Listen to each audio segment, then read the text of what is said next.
দেশকে অস্থির ও মানুষকে বিভ্রান্ত করাই বিরোধী দলের উদ্দেশ্য। কক্সবাজারে প্রধানমন্ত্রী খাল পুনর্খনন কর্মসূচির উদ্বোধন। লাইসেন্স বাতিল ঠেকাতে কোটি কোটি টাকা নিয়ে ঘুরছে আদ্দিন কর্তৃপক্ষ, অভিযোগ স্বাস্থ্যমন্ত্রীর। হাসপাতালের পক্ষ নেয় জামায়াতের সমালোচনা। নীলফামারীতে 5 জনকে বাংলাদেশ সীমান্তে ঠেলে দিল বিএসএফ। চাঁপানবাবগঞ্জে 15 জনকে পুশিনের চেষ্টা ব্যর্থ।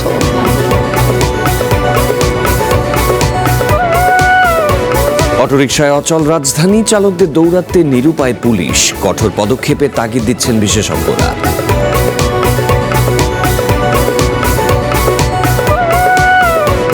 এবং 2 যুগের খরা গোছানোর দায় ও স্বপ্ন নিয়ে বিশ্বকাপের প্রথম ম্যাচে কাল মাঠে নামছে ব্রাজিল। প্রতিপক্ষ গতবারে বিস্ময় মরক্কো।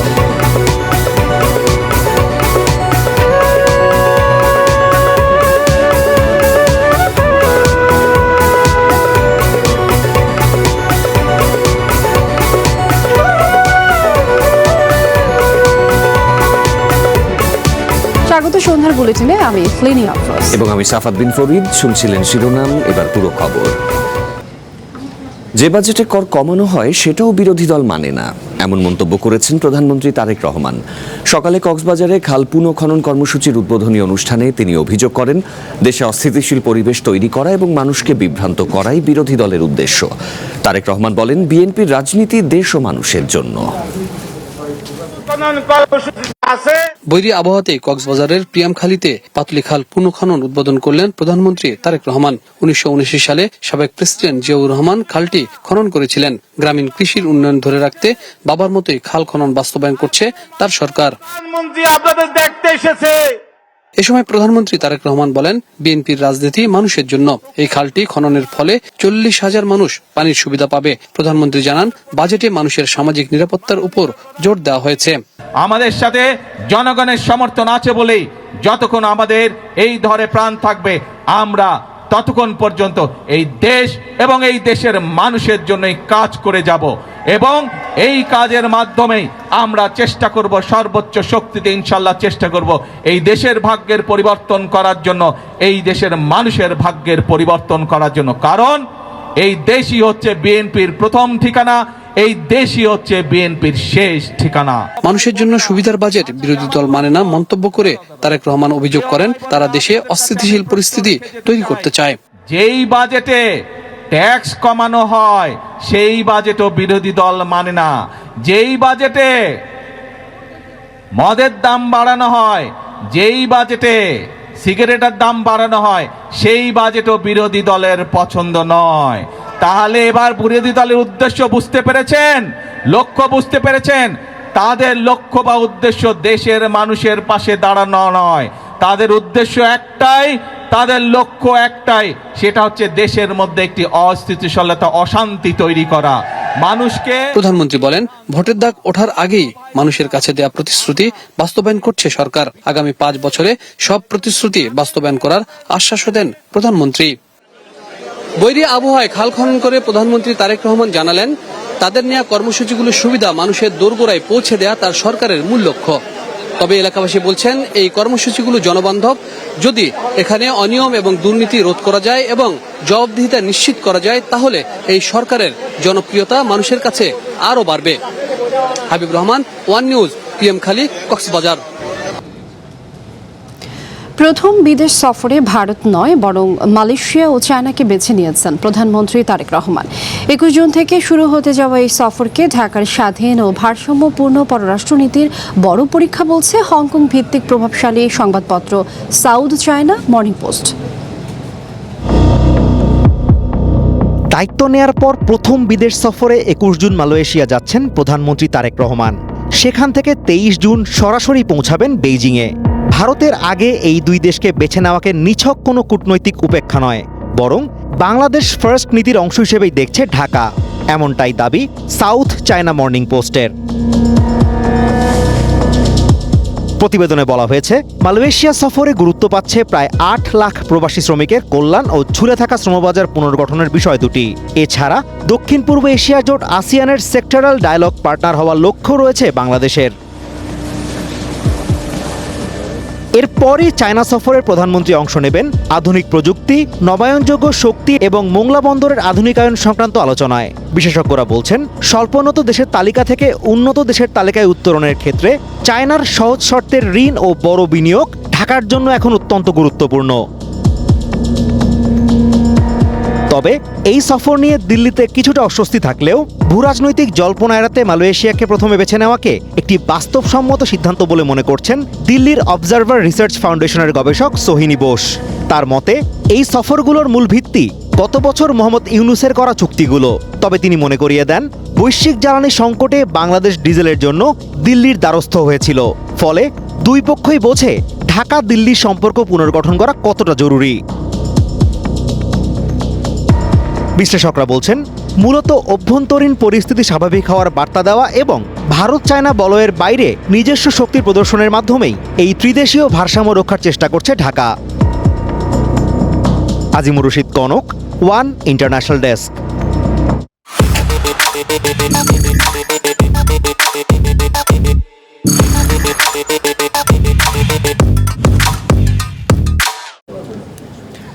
বিনিয়োগ ও কর্মসংস্থান বাড়াতে ব্যবসা পরিচালনার খরচ এবং আমলাতান্ত্রিক জটিলতা কমানোর কথা জানিয়েছেন অর্থমন্ত্রী আমির খসরু মাহমুদ চৌধুরী। রাজধানীতে বিডার আয়োজনে অর্থনৈতিক কূটনীতি সম্মেলনে তিনি বলেছেন, দেশের অর্থনীতি শক্তিশালী করার লক্ষ্য নিয়ে এবারের বাজেট দেয়া হয়েছে। অনুষ্ঠানে পররাষ্ট্রমন্ত্রী, প্রতিমন্ত্রী এবং স্থানীয় সরকার মন্ত্রীও উপস্থিত ছিলেন। এ সময় সরকারের সব কাজে স্বচ্ছতা ও জবাবদিহি নিশ্চিতের তাগিদ দিয়েছেন কূটনীতিক ও ব্যবসায়ীরা। বাণিজ্য, প্রবৃদ্ধি ও বৈশ্বিক অর্থনৈতিক কূটনীতির পথরেখা খুঁজতে নীতি নির্ধারক, ব্যবসায়ী, কূটনীতিকদের অংশগ্রহণে অনুষ্ঠিত হল অর্থনৈতিক সম্মেলন। সম্মেলনে বৈশ্বিক জ্বালানি সংকট এবং জলবায়ু পরিবর্তনের মতো বিষয়গুলো তুলে ধরেন পররাষ্ট্রমন্ত্রী। সংকট মোকাবিলায় অর্থনীতিকে আরও শক্তিশালী করার কথা জানান তিনি। বৈশ্বিক বিনিয়োগ আকৃষ্ট করতে নির্ভরশীল গঠনমূলক সহযোগিতা করতে আগ্রহী ঢাকা। বৈশ্বিক বিনিয়োগের জন্য প্রতিযোগিতামূলক, নিরপেক্ষ এবং স্থিতিশীল পরিবেশের মাধ্যমে দক্ষিণ এশিয়ার প্রথম গন্তব্য হতে চায় বাংলাদেশ। অনুষ্ঠানে স্থানীয় সরকার মন্ত্রী মির্জা ফখরুল ইসলাম আলমগীর বলেন, দেশকে নিরাপদ ও স্থিতিশীল করতে কাজ করছে সরকার। বলেন, সরকার জনমুখী অর্থনীতি গড়ে তুলতে প্রতিশ্রুতিবদ্ধ। গ্রামীণ অর্থনীতি ও স্থানীয় সরকার প্রতিষ্ঠানগুলোকে বাণিজ্য প্রবৃদ্ধির মূল চালিকা শক্তি হিসেবে গড়ে তুলতে হবে। সমবায় ভিত্তিক উৎপাদন ও রপ্তানিমুখী শিল্পের প্রসারে সরকার সর্বাত্মক সহায়তা দেবে। বিনিয়োগ ও কর্মসংস্থান বাড়াতে ব্যবসা পরিচালনার খরচ ও আমলাতান্ত্রিক জটিলতা কমানো হবে বলে জানিয়েছেন অর্থ ও পরিকল্পনা মন্ত্রী আমির খসরু মাহমুদ চৌধুরী। শুধুমাত্র গুটি কয়েক মানুষের জন্য নয়, বরং তৃণমূল থেকে শুরু করে সর্বস্তরের মানুষ যাতে এই অর্থনীতির সুফল ভোগ করতে পারে, সরকার সেই লক্ষ্যে কাজ করছে। বাংলাদেশের নতুন যাত্রায় অর্থনীতিকে শক্তিশালী করতে পররাষ্ট্র মন্ত্রণালয় সবসময় বিনিয়োগকারীদের পাশে আছে বলে মন্তব্য করেন পররাষ্ট্র প্রতিমন্ত্রী শামা ওবায়েদ। বাংলাদেশ এখন একটি নতুন যাত্রা শুরু করেছে। আমরা অর্থনীতিকে শক্তিশালী করতে চাই। এখানে বিনিয়োগের পরিবেশ তৈরি করা হয়েছে। পররাষ্ট্র মন্ত্রণালয় সবসময় বিনিয়োগকারীদের পাশে আছে। সরকারের সব কাজে স্বচ্ছতা ও জবাবদিহিতা নিশ্চিতের কথা জানান প্রধানমন্ত্রীর উপদেষ্টা মাহাদি আমিন। আর এনবিআর চেয়ারম্যান বলেন, দেশে বিনিয়োগ বাড়াতে কর ব্যবস্থাকে আরও জনবান্ধব করতে কাজ করছে সরকার।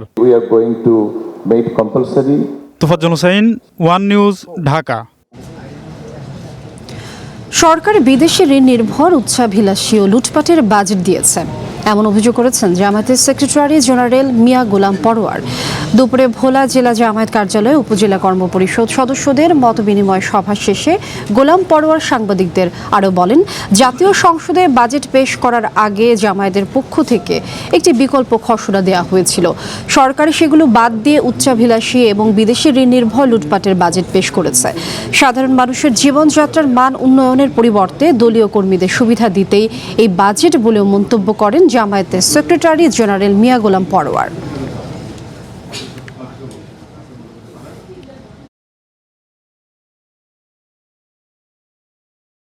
তারিখে জাতীয় সংসদে যে বাজেট পেশ করা হয়েছে, তার আগে 9 তারিখে বাংলাদেশ জামাত ইসলামের পক্ষ থেকে যে প্রস্তাবনা আমরা দিয়েছিলাম, সরকার সেগুলোকে বাদ দিয়ে একটা উচ্চ অভিলাষী বিদেশের ঋণের উপরে নির্ভরশীল একটা লুটপাটের বাজেট পেশ করেছেন।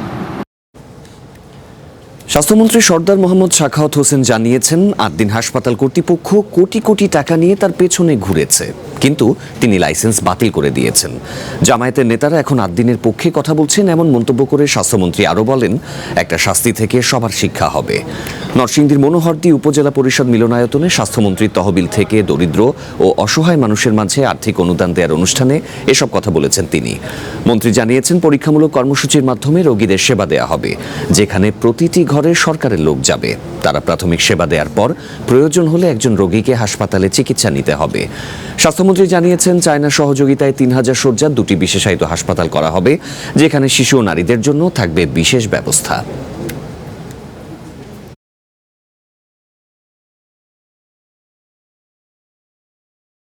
সকল মানুষের সেবা করতে চাই। এই যে 8 দিন হাসপাতাল কোটি কোটি টাকা নিয়ে ঘুরেছে আমার পিছনে, আল্লাহর রহমতে আপনাদের দোয়া কোনো টাকার প্রতি লোভ হয় নাই। আমার মাননীয় প্রধানমন্ত্রী বলেছেন, আপনি যা করবেন আমি আপনাকে পূর্ণ সমর্থন দিয়েছি। আমি লাইসেন্স বাতিল করে দিয়েছি। আর জামাতের লোকেরা বলে যে এটা নাকি বেইনসাফ হয়েছে, মানে ও বেটাও জামাত করে। হ্যাঁ, মানুষকে ভুগা দেয়, কয়েকটা টাকা না কম নিয়ে ভুগা দেয়, 6টা বাচ্চাকে মেরে ফেলেছে। এদিকে উদ্বেগ আর অনিশ্চয়তা নিয়ে রাজধানীর 8 দিন হাসপাতাল ছাড়ছেন রোগীরা। অনুমোদন বাতিলের পর ভোগান্তিতে পড়তে হচ্ছে রোগী ও স্বজনদের। হাসপাতাল কর্তৃপক্ষ বলছে, চিকিৎসাধীন অনেকের অবস্থা সংকটাপন্ন, তাই হঠাৎ করে তাদের অন্য হাসপাতালে স্থানান্তর করা সম্ভব হচ্ছে না।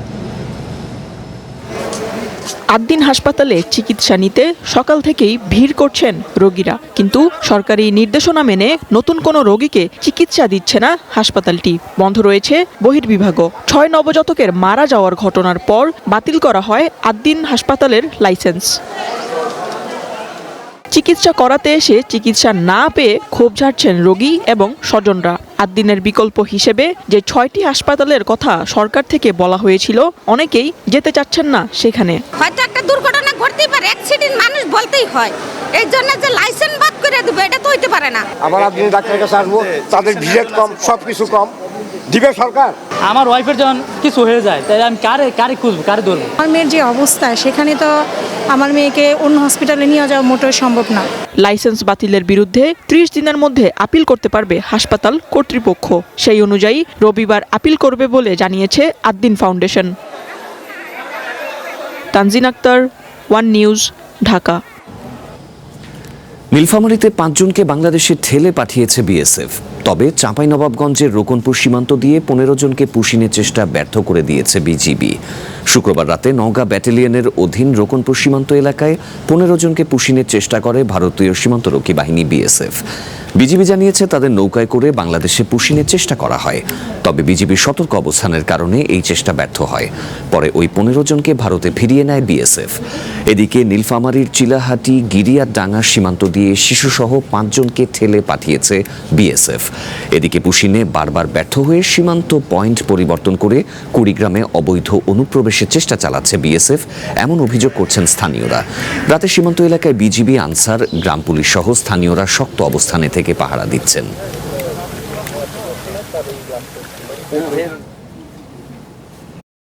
ভারতের বিএসএফ পুশিং করার জন্য লোক চেষ্টা করতেছে। আমাদের এলাকায় আমরা অ্যালার্ট আছি, বিজিবির সঙ্গে রাত দিন টহল দিচ্ছি। আমরা সবাই মিলে আমরা একত্রে দলভাবে কাজ করতেছি। বিডিএস সহকারে রাতে দিনে এখানে বর্ডারে থাকি এবং যে কোনো পার্কের জন্য পার করতে দেয় না। আমাদের চারপাশে হাজারো অসঙ্গতি, অগণিত সমস্যা। তার মধ্যে কিছু সমস্যা থেকে যায় চোখের আড়ালে, কিছু সমস্যার বোঝা বইতে হয় বছরের পর বছর। এরকম সুনির্দিষ্ট কিছু বিষয় নিয়ে প্রতি শনিবার চ্যানেল 1-এর আয়োজন শনিবারের জানালা। এবার বিষয় অটোরিকশার দৌরাত্ম্য থামাবে কে?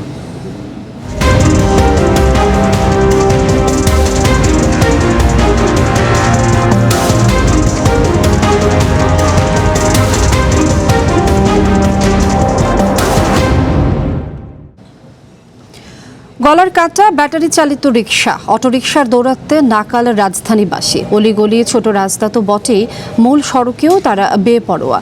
কৃত্রিম বুদ্ধিমত্তা বা এআই ক্যামেরা দিয়ে রাজধানী যানবাহন নিয়ন্ত্রণ করা হলেও অটোরিকশার কাছে পুলিশও অসহায়। উপরন্তু অটোরিকশার ব্যাপারে কঠোর হওয়ায় পুলিশের উপর সংঘবদ্ধভাবে হামলার ঘটনাও ঘটেছে। অভিযোগ আছে বৈধ চার্জিং পয়েন্টের আড়ালে চলে বিদ্যুৎ চুরি। এতে রাজস্ব হারাচ্ছে সরকার। বিশেষজ্ঞরা বলছেন দেশের পরিবহন খাতে শৃঙ্খলা ফেরানো এবং নাগরিকদের স্বস্তি দিতে লাইসেন্সবিহীন এসব অটোরিকশাকে নিয়মের মধ্যে আনা জরুরি। ব্যাটারি চালিত রিকশা চালকদের দৌরাত্ম্য যে কোন পর্যায়ে পৌঁছেছে এই একটি ঘটনা তার প্রমাণ। সম্প্রতি ঢাকা চট্টগ্রাম মহাসড়কে রিকশা আটক ও মামলা দেয়াকে কেন্দ্র করে পুলিশের ওপর হামলাসহ গাড়ি ভাঙচুর করেছে অটোরিকশা চালকরা। এটি ঢাকার মিরপুর 11 নম্বর মোড়। এই মোড়ে ব্যাটারি চালিত রিকশা কোনো নিয়মই মানে না। পুরো রাস্তাটি তারা দখল করে বসে থাকে, কিন্তু এসব বিষয়ে বলার কেউ নেই। পুলিশ বলছে এদের নিয়ন্ত্রণ করা যায় না, কিছু বললে পুলিশের ওপরই তেড়ে আসে। যখন আমরা অভিযানে যাই তখন দেখা যাচ্ছে যে আরও 2-4-5-10 জন লোককে ডেকে নিয়ে আসছে। ওরা এসে মানে আমাদের সাথে খারাপ আচরণ করার চেষ্টা করে। এখানে একটা সার্জেন্ট থাকে, 4টা মনে করেন যে সিগন্যাল থাকে, কয়টা সিগন্যালে আমরা দেখব। উল্টো পথে যাত্রা আর নিয়ন্ত্রণহীন গতির কারণে অটোরিকশায় প্রতিদিন বহু মানুষ আহত হচ্ছে। মহাসড়কে এদের কারণে মৃত্যুর সংখ্যাও শত শত। কিন্তু এসব বিষয়ে রিকশা চালকদের কোনো ধরনের মাথা ব্যথা নেই। রং সাইডে যেমন এইটুকু থেকে তো আর এত দূর আসা, ওই দিক দিয়ে ঘোরার দরকার হয় না। যে আমাকে বাংলাদেশের লোক তো আইন কেউ মানতে চায় না, সুযোগ পালেই আছে রং সাইড দেয়। ওরা তো খুব মানে রাস্তা খুব ডিস্টার্ব ফিল করে, তো অটোগুলা যদি মেন রাস্তা না চলে এটাই বেটার। ওনাদের ব্রেকের কোনো কন্ট্রোল নাই, তাহলে যে গাড়ির কন্ট্রোল নাই সেই গাড়ি রাস্তা না থাকাই ভালো। লাইসেন্স দিলে আরো ঢাকা শহরে আরো মানুষ হাঁটা লাগবে না, খালি অটোই হাঁটবে। এই রিকশা অবৈধ। রিকশায় যে ব্যাটারি চার্জ দেয়া হয় সেই চার্জিং পয়েন্টগুলো অবৈধ। রাস্তায় চলাচল করে অবৈধভাবে। এত অবৈধ কর্মকাণ্ড করেও তারা পার পেয়ে যাচ্ছেন। কোনো ধরনের আইনি নিয়ন্ত্রণের মধ্যে তারা নেই। বিশেষজ্ঞরা বলছেন এত অবৈধ কর্মকাণ্ড হতে পারছে রাজনৈতিক আনুকূল্যের কারণে। আপনি একটা অবৈধ যানবাহন সড়কে নামাচ্ছেন, অবৈধভাবে চার্জিং করছেন, অবৈধভাবে সড়ক দখল করছেন, সবই অবৈধ। তার মানে আপনাকে প্রভাবশালী হতে হবে, সেটা আর্থিকভাবে হোক, রাজনৈতিকভাবে হোক, সেভাবে এটা চলছে। কিন্তু মনে রাখতে হবে যে আসলে সরকারের চেয়ে কেউ বেশি শক্তিশালী না। রাজধানীতে এআই ক্যামেরা লাগিয়ে অন্য সব যানবাহন নিয়ন্ত্রণ করা গেলেও অটোরিকশাকে নিয়ন্ত্রণ করা যায়নি। তারা তাদের মতোই চলছে। বিশেষজ্ঞরা বলছে বছরের পর বছর ধরে এই বিষয়ে সতর্ক করা হলেও কোনো সরকার রাজনৈতিক সমীকরণের কারণে এদের নিয়ন্ত্রণের ব্যবস্থা করেনি।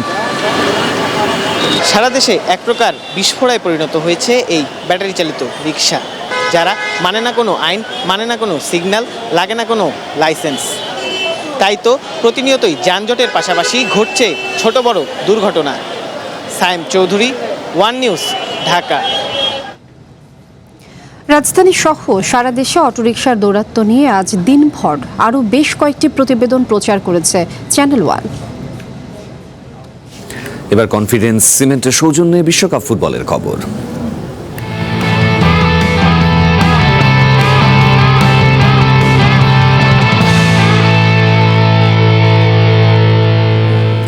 24 বছরের বিশ্বকাপ খরা ঘোচানোর দায় আর স্বপ্ন নিয়ে বিশ্বকাপে প্রথম ম্যাচ খেলতে নামছে ব্রাজিল।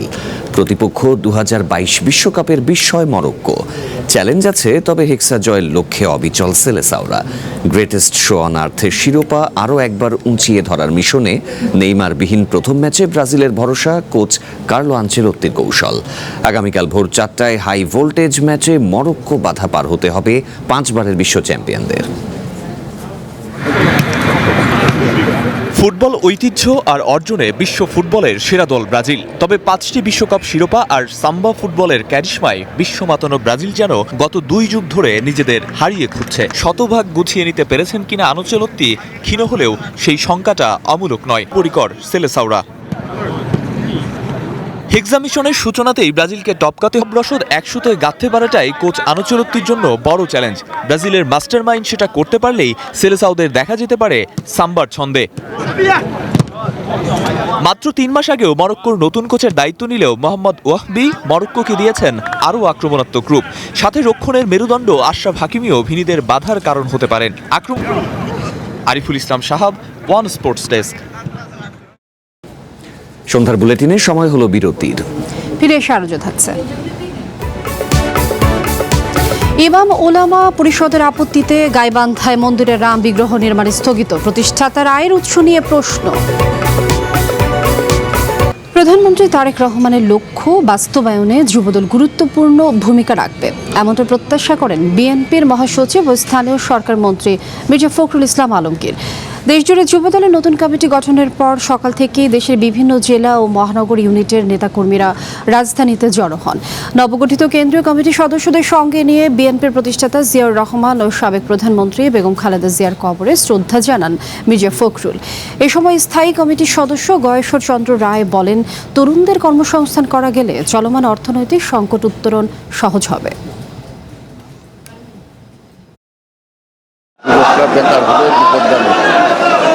তাদের কর্মসংস্থান করা এবং কর্মসংস্থানের মাধ্যমে তারা তাদের স্বনির্ভর হতে পারে, তারা তাদের পরিবারকে সহযোগিতা করতে পারে। শুধু যুবদলের যুবক, সারা দেশের যুবকদেরই কর্মসংস্থান করা আজকে একটা বড় চ্যালেঞ্জ। আর এই যুব সমাজকে যদি আমরা কর্মসংস্থান করতে পারি, বর্তমানে যে অর্থনৈতিক ক্রাইসিস আপনারা সবাই বুঝেন, এই ক্রাইসিসটা মোকাবেলা করা বা উত্তরণ ঘটানো সহজ। বর্তমান বাংলাদেশ সরকারের একটা নীতি হচ্ছে যুবককে তারা সামনে আনতে চান, তরুণদেরকে সামনে আনতে চান এবং তারুণ্যের হাতেই বাংলাদেশের উন্নয়ন নির্ভর করছে। সবার আগে বাংলাদেশ গড়ে তুলবার যে লক্ষ্য, যে ভিশন, সেটাকে বাস্তবায়িত করার লক্ষ্যে যুবদল একটা অত্যন্ত ইতিবাচক ভূমিকা পালন করতে পারবে বলে আমি বিশ্বাস করি। চট্টগ্রাম নগরীর লালখানবাজার এলাকায় জাতীয় ক্রিকেট দলের সদস্য নাইম হাসানকে অটোরিকশা থেকে নামিয়ে মারধর ও হেনস্থার ঘটনায় এসআই সহ 3 পুলিশ সদস্যকে প্রত্যাহার করা হয়েছে। শুক্রবার রাতে ঢাকা থেকে বিমানযোগে চট্টগ্রাম ফেরার পথে সোনা চোরাচালানের ভুল তথ্যের ভিত্তিতে নাইমকে মারধর করে পুলিশ। নাইম হাসান জানিয়েছেন, পরিচয় দেওয়ার পরও খুলশী থানার এসআই শফিকুল এবং এক সোর্স তাকে লাঠি ও পাইপ দিয়ে পিটিয়ে থানায় নিয়ে যায় এবং ওসির কক্ষেও হেনস্থা করে। এ ঘটনায় আজ সকালে নাইমের ভাই বাদী হয়ে খুলশী থানায় একটি মামলা করেন। চট্টগ্রাম মহানগর পুলিশের উপকমিশনার জানিয়েছেন, অভিযানে পুলিশের ভুল ত্রুটি ছিল এবং জড়িতদের বিরুদ্ধে বিভাগীয় শাস্তির ব্যবস্থা নেওয়া হচ্ছে।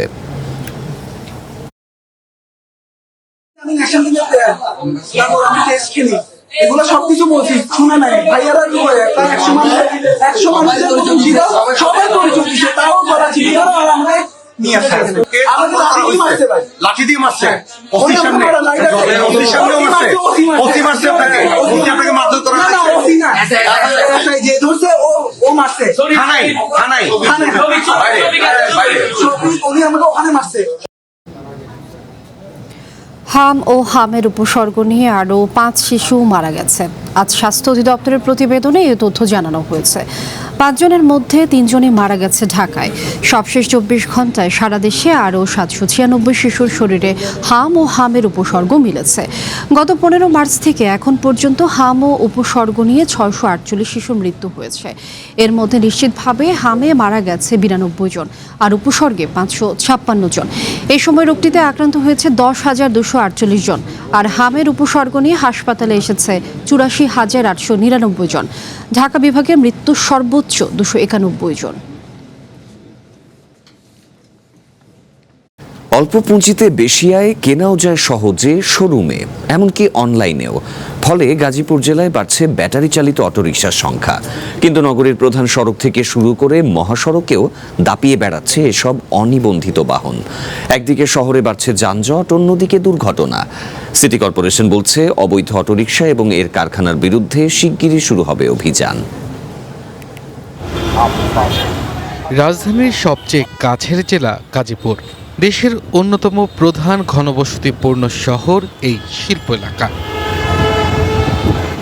কারখানার শ্রমিক থেকে শুরু করে অন্য পেশার মানুষদের স্বল্প দূরত্বের বাহন হিসেবে সারা দেশের মতো গাজীপুরেও চলছে হাজার হাজার অটোরিকশা। অল্প পুঁজিতে কঠিন আয়ের মাধ্যম হওয়ায় বিপুল সংখ্যক মানুষ বেছে নিয়েছেন এই কাজ। গাজীপুরের শহরের বাসিন্দা শাহিন, বয়স মাত্র 15, জানান প্রতিদিন সকাল সন্ধ্যা অটোরিকশা চালিয়ে তার আয় হয় 500 থেকে 1000 টাকা। অন্য কোনো কাজে এত বেশি টাকা আয় করা যায় না, ফলে তিনি বেছে নিয়েছেন এই পেশা। আমাদের আর্থিক অবস্থা খুবই খারাপ, আমাদের সংসার চলবে না, তার জন্য মোটর চালাই। আমার বাবা অ্যাক্সিডেন্টে পা ভাঙছে, আমার বড় ভাই একজন আছে, সে আমাদেরকে দেখে না। গাজীপুর শহরে এখন আর পায়ে চালিত রিক্সা চোখে পড়ে না বললেই চলে, কারণ পায়ে চালিত রিক্সার চেয়ে কষ্ট কম বলে রিক্সা চালকদের প্রায় সবাই এখন অটোরিকশার চালক। আমি ছোটবেলা থেকে রিক্সা চালাই, রিক্সা চালানোর পর যখন থেকে আমার পরিচয় আমি তখন থেকে অটো বাইরেছে, অটো বাইরে হওয়ার পরে থেকে আমি এই 15-16 বছর যাবত এই অটো চালাই। অটো মালিক 400 টাকা জমা দিই। কিন্তু এই ব্যাটারি চালিত অটোরিকশায় এখন গাজীপুরবাসীর কলার কাটা। লাখো ইজি বাইক ও ব্যাটারি চালিত অটোরিকশা দাপিয়ে বেড়াচ্ছে পুরো জেলা। ডাইনবাম বুঝে না, মানে কোনো দিকে না তাকায় একদিক থেকে আরেক দিক ঘুরন মারে। অটো তার স্পিড নিয়ন্ত্রণ করতে পারে না, এসে সে আবার পিছন দিয়ে লাগাই দিছে। জামজট লাগায়, উল্টাপাল্টা রং সাইডে গাড়ি চালায়, বিভিন্ন ধরনের অ্যাক্সিডেন্ট হয়। অটোরিকশাগুলো ছোট গাড়ির সঙ্গে পাল্লা তো দেয়, কখনো বাস ট্রাকের সঙ্গেও পাল্লা দেয়। বড় গাড়িগুলোকে সাইড না দিয়ে রাস্তার ঠিক মাঝখান দিয়ে চলে বেপরোয়া গতিতে। সে ফট করে ঢুকাইতে ফাতের লাগে এই জাম লাগায়া, এই ফাতের লাগে জাম লাগায় অটোরিক্সা। অটোরিকশা তো কোনো মানে নিয়ম কানুন মানতেছে না, এরা কিন্তু যেদিকে ইচ্ছা এদিকে চলে যাচ্ছে। অটো গাড়ি তারা গাড়ির মতো মনে করে, প্রাইভেট কারের মতো মনে করে, উগ্রভাবে অটো চালায়, লাইন মেনটেন করে না। গাজীপুর সিটি কর্পোরেশনের প্রশাসক জানান, অবৈধ অটো বন্ধে অভিযান চলবে, পাশাপাশি অবৈধভাবে অটো তৈরির কারখানার বিরুদ্ধে ব্যবস্থা নেওয়া হবে। যেখানে এই অটোরিকশা তৈরি হচ্ছে আমরা এগুলো তালিকা তৈরি করেছি। আমরা খুব দ্রুতই এই সকল অটোরিকশার যে গ্যারেজগুলো, সেখানে যাতে আর অটোরিকশা তৈরি করতে না পারে সেই ধরনের আমরা ব্যবস্থা নিব। বর্তমানে শোরুমের পাশাপাশি ফেসবুক গ্রুপ কিংবা অনলাইন প্ল্যাটফর্মেও বিক্রি হচ্ছে নতুন পুরনো অটোরিকশা। সহজে কেনা যায় বলে বাড়ছে এর চাহিদা। One national desk. গাইবান্ধার পলাশবাড়িতে ধর্মীয় সম্প্রীতি ও সৌহার্দ্য বজায় রাখতে একটি মন্দিরে রাম বিগ্রহ বা মূর্তি নির্মাণ কাজ সাময়িকভাবে স্থগিত করেছে মন্দির কমিটি। এর আগে মন্দিরের প্রতিষ্ঠাতা হরিদাস বাবুর আয়ের উৎস নিয়ে প্রশ্ন তুলে এবং বিগ্রহ অপসারণের দাবিতে বিক্ষোভ করে স্থানীয় ইমাম ওলামা পরিষদ। বিতর্ক শুরুর পর থেকেই পলাতক রয়েছেন ওই মন্দিরের প্রতিষ্ঠাতা। এদিকে সনাতন ধর্মের মানুষেরা বলছেন, ধর্মীয় সম্প্রীতি ও পারস্পরিক সৌহার্দ্য রেখেই তারা বসবাস করতে চান। গাইবান্ধা জেলার পলাশবাড়ী উপজেলার কোমরপুর ইউনিয়ন। বাংলাদেশের সবচেয়ে বড় আদিযোগী শিব মূর্তি আছে এখানে। বলা হয় এটি পৃথিবীর দ্বিতীয় বৃহত্তম। 28 ফুট উচ্চতার এই মূর্তির ওজন 3 টন। সাথে আছে 53 ফুট উঁচু শ্রীকৃষ্ণের বিগ্রহ, যেগুলো স্থাপন করা হয় মাত্র 1 বছর আগে। এই মন্দিরের প্রতিষ্ঠাতা এই গ্রামের বাসিন্দা শ্রী হরিদাস বাবু। তাকে ঘিরেই সম্প্রতি এলাকায় তৈরি হয়েছে চরম উত্তেজনা। নতুন করে এখানে 81 ফুট উঁচু রাম মূর্তি নির্মাণের পরিকল্পনা নেন তিনি। এরপরই তার বিরুদ্ধে আসতে থাকে নানা অভিযোগ। প্রশ্ন ওঠে, এত বিপুল অঙ্কের টাকা কোথায় পাচ্ছেন হরিদাস? এলাকাবাসীর দাবি, হরিদাসের আগে কিছুই ছিল না, করতেন ডোমের কাজ, ছিলেন ঋণগ্রস্ত। সেই ব্যক্তি কিভাবে হঠাৎ 40 কোটি টাকা মন্দিরের পেছনে ব্যয় করছেন তা জানেন না তারা। আমি সখন শুনছি হলো ডোম, ওরা ও চলাক্ষণই ডোম, আর বাবাও ডোম, আর ভাই দুটো আছে তারাও ডোম। এরপর এ নিয়ে এলাকায় নানা আলোচনা সমালোচনা তৈরি হতে থাকে, যার বড় প্রভাব দেখা যায় সামাজিক যোগাযোগ মাধ্যমেও। ইমাম ওলামা পরিষদের পক্ষ থেকে বিভিন্ন কর্মসূচির মাধ্যমে এর নির্মাণ কাজ বন্ধের জোর দাবি জানানো হয়।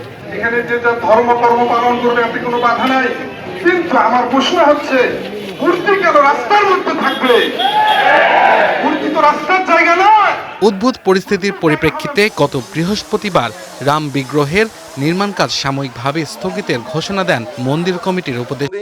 এবং সকলের স্বার্থে, সম্প্রীতি রক্ষার স্বার্থে, মুসলমান ভাইদের মানহানি ঘটুক এরকম নয়, সেই স্বার্থে আমরা এর পরবর্তী কার্যক্রম স্থগিত করছি। কারো রাজনৈতিক চাপ নয়, প্রশাসনিক কোনো চাপ নয়।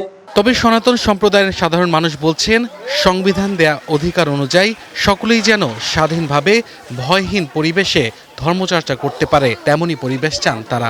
আমাদের ধর্ম আমরা পালন করব, এটা আমরা স্বাধীনতাভাবে পালন করব না। আমরা বাঙালি না, আমাদের এই দেশের নাগরিক না। এখানে বিভিন্ন ধরনের ডোনার আছে, 10 টাকা 5 টাকা 2000 5000 10,000 50,000 দান করি, তারাই এই কাজগুলো করছে। এদিকে এই ঘটনা ও বিতর্কের পর থেকেই এলাকা ছেড়ে পলাতক আছেন মন্দিরের মূল প্রতিষ্ঠাতা হরিদাস বাবু। তার বক্তব্য না পাওয়ায় টাকার উৎসের রহস্য এখনো কাটেনি। One national desk. সন্ধ্যার বুলেটিনে আবারও বিরতি। ফিরে এসে আরো যা থাকছে। স্বাধীন গণমাধ্যম কমিশন গঠনের উদ্যোগকে স্বাগত জানালেও কার্যকারিতা নিয়ে প্রশ্ন, অধ্যাদেশ নিয়ে আলোচনা। আবারও স্বাগত সন্ধ্যার বুলেটিনে। চলে যাচ্ছি পরের খবরে।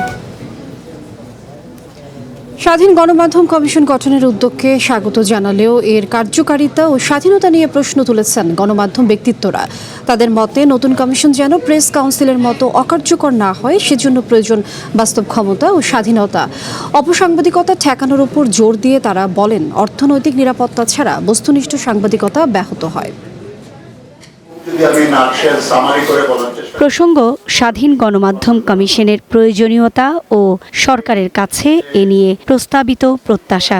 শনিবার রাজধানীর ডেইলি স্টার সেন্টারে জাতীয় গণমাধ্যম কমিশন অধ্যাদেশ 2026-এর খসড়া নিয়ে আয়োজিত গোলটেবিল আলোচনায় অংশ নেন সাংবাদিক, সম্পাদক, গবেষক ও অধিকার কর্মীরা।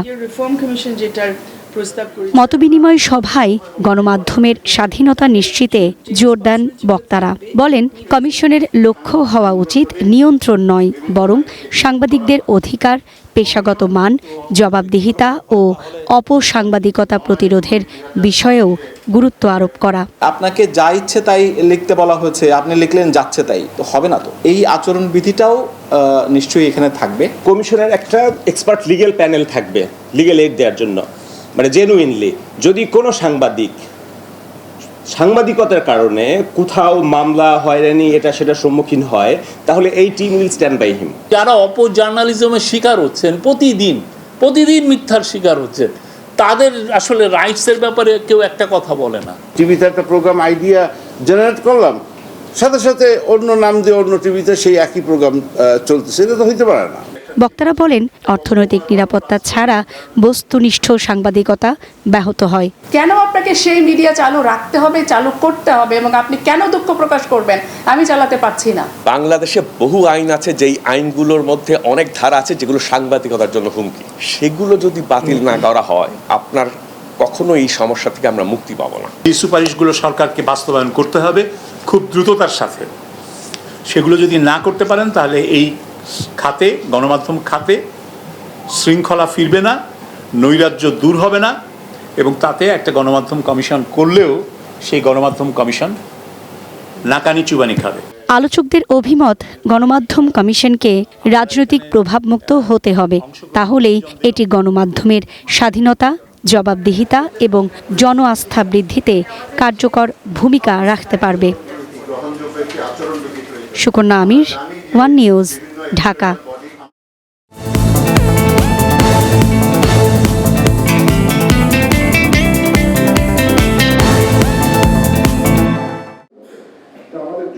উন্নত প্রযুক্তির ব্যবহার ও ডিজিটালাইজেশনের জোরদার আহ্বান জানিয়েছেন সিপিডির সম্মানীয় ফেলো অধ্যাপক ডক্টর মোস্তাফিজুর রহমান। সকালে এক অনুষ্ঠানে তিনি বলেন, টেকসই অর্থনৈতিক প্রবৃদ্ধি অর্জনে এসএমই খাতের সক্ষমতা বাড়াতে হবে, পাশাপাশি নতুন নতুন রপ্তানি বাজার তৈরিরও কোনো বিকল্প নেই। সার্কভুক্ত দেশগুলোর মধ্যে বৃহত্তর আঞ্চলিক ঐক্যের ওপর গুরুত্বারোপ করেছেন তথ্যমন্ত্রী জহিরুদ্দিন স্বপন। রাজধানীর কাকরাইলে এক অনুষ্ঠানে তিনি বলেন, সার্ক অঞ্চলে প্রায় 220 কোটি মানুষের বসবাস। এই বাস্তবতায় শুধু ভারত ও বাংলাদেশের ঐক্যের কথা বলাকে সন্দেহের চোখে দেখার কারণ রয়েছে। চট্টগ্রামের রাউজানে প্রকাশ্য দিবালোকে যুবদল নেতা মাকসুদ চৌধুরীকে গুলি করে হত্যা করেছে দুর্বৃত্তরা। শনিবার দুপুরে পাহাড়তলী চৌমুহনী এলাকায় এই ঘটনা ঘটে। তিনি রাঙ্গুনিয়া উপজেলা যুবদলের যুগ্ম আহ্বায়ক ছিলেন। ঘটনার পর স্থানীয় বিএনপি নেতাকর্মীরা চট্টগ্রাম কাপ্তাই সড়ক অবরোধ করে। 3 দিনব্যাপী প্রদর্শনী শেষে সমাপনী অনুষ্ঠানের মধ্য দিয়ে পর্দা নেমেছে রুচি বিউটিগ্রাম সিজন 7-এর। ধানমন্ডির গ্যালারি চিত্রকে স্কয়ার ফুড অ্যান্ড বেভারেজ লিমিটেডের আয়োজনে দেশের বিভিন্ন প্রান্তের তরুণ কন্টেন্ট ক্রিয়েটররা ছবি, ভিডিও, গল্পের মাধ্যমে তুলে ধরেছেন বাংলাদেশকে। রাজধানীতে Bajaj Pulsar N160 test riding camp শুরু করেছে উত্তরা মোটরস লিমিটেড। মোহাম্মদপুর ঈদগাহ মাঠে ক্যাম্পের উদ্বোধন করা হয়। উপস্থিত ছিলেন বাজাজ অটো লিমিটেডের ভাইস প্রেসিডেন্ট মানিশ থাপার ও উত্তরা মোটরসের চেয়ারম্যান মতিউর রহমান। নগর জীবনের দৈনন্দিন কেনাকাটাকে আরও সহজ ও দ্রুত করতে রিটেইল ব্যবসার উদ্যোগে আনুষ্ঠানিকভাবে যাত্রা শুরু করল মেঘনা গ্রুপ অব ইন্ডাস্ট্রিজ MGI। প্রতিষ্ঠানটি একযোগে ঢাকার মেট্রো রেল MRT লাইন 6-এর 9টি স্টেশন এবং গুলশান 1 আউটলেট উদ্বোধন করেছে। গুলশান 1-এ ফ্রেশ সুপার মার্টটি উদ্বোধন করেন MGI এর চেয়ারম্যান ও ব্যবস্থাপনা পরিচালক মোস্তফা কামাল।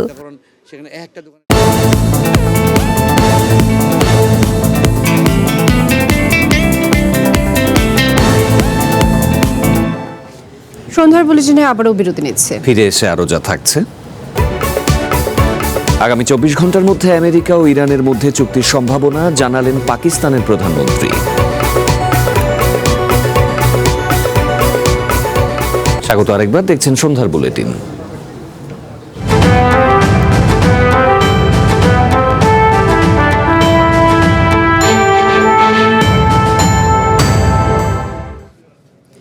আগামী 24 ঘন্টার মধ্যে আমেরিকা ও ইরানের মধ্যে শান্তি চুক্তি চূড়ান্ত হতে পারে। সামাজিক মাধ্যম X এ পোস্টে এমন দাবি করেছেন পাকিস্তানের প্রধানমন্ত্রী শেহবাজ শরীফ।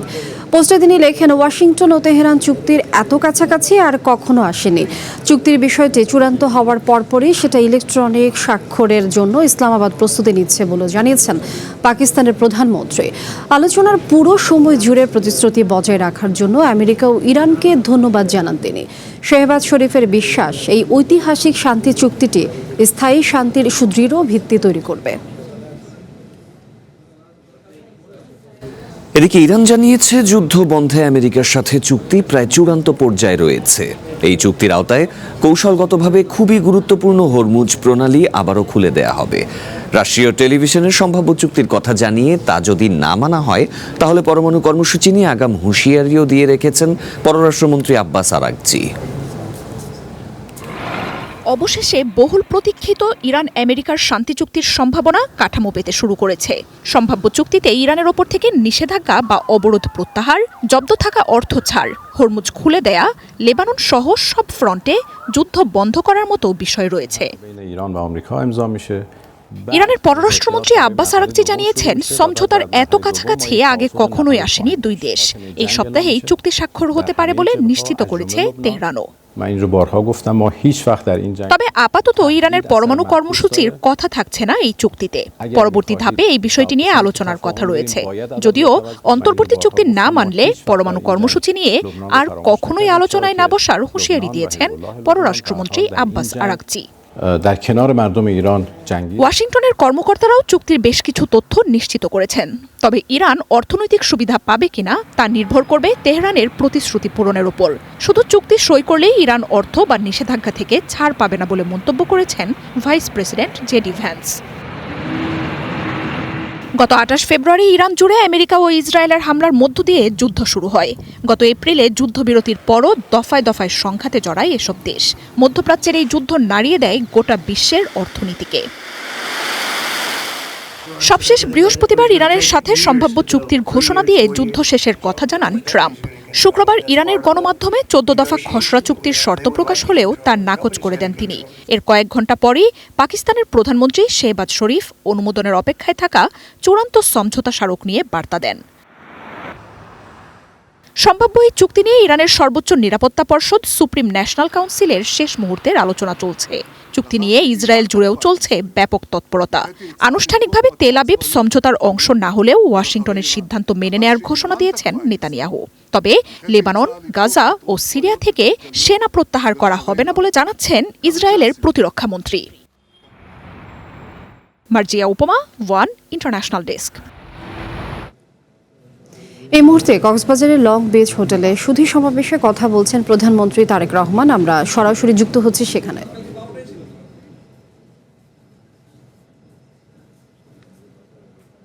দেরি হয়ে গেল, সকল মানুষের সাথে একটু কথা বলে আসে, তাদেরকে হাত তেড়ে আসতে আসতে দেরি হয়ে গেল।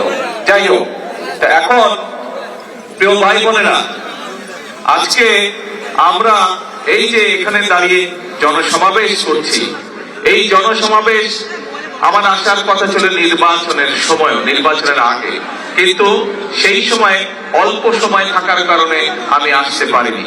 কিন্তু এই নির্বাচনে আমরা দেখেছি যখনই দেশে নির্বাচন হয়েছে, নিরপেক্ষ নির্বাচন বিশেষ করে, কক্সবাজার এলাকার মানুষ সব সময়ের ধানের শীষের পক্ষে রায় দিয়েছে। যখনই দেশের মানুষ স্বাধীনভাবে নিরপেক্ষভাবে নির্ভয়ে ভোট দিতে পেরেছে, কক্সবাজার এলাকার 4টি আসন সব সময় কক্সবাজারের মানুষ ধানের শীষকে জয়যুক্ত করেছে। সেই জন্য বাংলাদেশ জাতীয়তাবাদী দল কক্সবাজার এলাকার মানুষের কাছে চিরকৃতজ্ঞ। প্রিয় ভাই বোনেরা, আমি যখন আজকে কক্সবাজার এয়ারপোর্ট থেকে নেমে আমি যখন ঈদগাতে যাচ্ছিলাম, সেই সময় কাজল এলাকায় যখন আমি যাচ্ছিলাম খাল খনন করতে, সেই সময় আমি সালাউদ্দিন সাহেব আমার সাথে বসে, আমি গাড়ি চালাচ্ছিলাম, সালাউদ্দিন সাহেব আমার সাথে বসে, তা আমি হঠাৎ করে, আমরা তো মেইন যে রাস্তা, সেই রাস্তা থেকে আমরা বাম দিকে চলে গেলাম। সামনে যে রাস্তাটা অনেকদিন পর, বহু বছর তো দেশে থাকতে পারিনি আমি, তা আমি সালাউদ্দিন সাহেবকে জিজ্ঞেস করলাম এই সোজা রাস্তাটা কোথায় গেছে। তখন সালাউদ্দিন সাহেব আমাকে বললেন যে এই রাস্তাটা সোজা চলে গেছে চট্টগ্রাম। তা আমি তখন তাকে বললাম এই রাস্তা তো আজকে থেকে 25 বছর, প্রায় 20 বছর 22 বছর আগে আমি যা দেখে গেছি, আজও তো একই রকম রয়ে গেছে, তাহলে এই গত বছরের যে পরিবর্তন হয়। উনি বললেন যে না, যে এই রাস্তা আপনি দেখে গিয়েছেন আজকে থেকে প্রায় 25 বছর আগে, সেই রাস্তা একই রকম হচ্ছে, গত 25 বছর এই রাস্তার কোনো পরিবর্তন হয়নি। প্রিয় ভাই বোনেরা, আজকে 25 বছর ধরে কক্সবাজারের গুরুত্ব অনেক বৃদ্ধি পেয়েছে। মাচারবাড়ি পোর্ট কয়েকদিন করে চালু হবে। আপনারা নিজেরাই শুনলেন, বর্তমান সরকার, যেই সরকারকে আপনারা নির্বাচিত করেছেন, সেই সরকার মাচারবাড়ি থেকে শুরু ভিতরে যে রাস্তাটা, কি নাম এই রাস্তাটা, এই যে যেটা আমরা এখানে পাস করলাম মাতামণি থেকে আনোয়ারা পটিয়া বাঁশখালী চক্রে যে রাস্তাটা, এদিকে আমরা ইনশাল্লাহ বড় করব। কিন্তু আমার কাছে মনে হয়েছে এই যে সামনে যে সোজা যে রাস্তাটা, এটি অত্যন্ত গুরুত্বপূর্ণ। এই রাস্তাটিও আগামী দিনে এই অঞ্চলের অর্থনৈতিক উন্নয়নের জন্য এই রাস্তাটি অন্তত পক্ষে 4 থেকে 6 লেন হওয়া উচিত। ইনশাল্লাহ এই রাস্তার কাজ আমরা ইনশাল্লাহ দ্রুতই হাত দেব, যাতে করে এই রাস্তাটি আমরা চট্টগ্রাম টু কক্সবাজার যে রাস্তাটি, মেইন যে রাস্তাটা, সেটি আমরা ইনশাল্লাহ 4 থেকে 6 লেন করবো ইনশাল্লাহ। প্রিয় ভাই বোনেরা, প্রধানমন্ত্রী তারেক রহমান লং বিচে কথা বলছিলেন, আমরা সরাসরি সেখানে যুক্ত ছিলাম। এই ছিল সন্ধ্যার বুলেটিন। পরবর্তী আয়োজন খেলার বুলেটিন। সন্ধ্যার বুলেটিন শেষ করব, তার আগে শিরোনামগুলো আরো একবার। দেশকে অস্থির মানুষকে বিভ্রান্ত করাই বিরোধী দলের উদ্দেশ্য, কক্সবাজারে প্রধানমন্ত্রী খাল পুনর্খনন কর্মসূচির উদ্বোধন।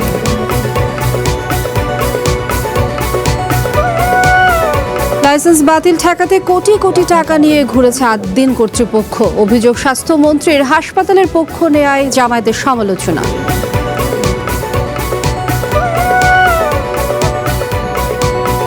নীলফামারীতে 5 জনকে বাংলাদেশ সীমান্তে ঠেলে দিল বিএসএফ, চাঁপাইনবাবগঞ্জে 15 জনকে পুশিনের চেষ্টা ব্যর্থ।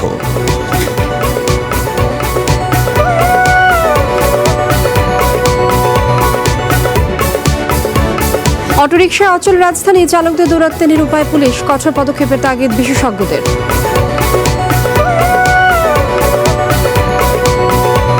এবং 2 যুগের খরা ঘোচানোর দায় ও স্বপ্ন নিয়ে বিশ্বকাপে প্রথম ম্যাচে কাল মাঠে নামছে ব্রাজিল, প্রতিপক্ষ গতবারের বিস্ময় মরক্কো।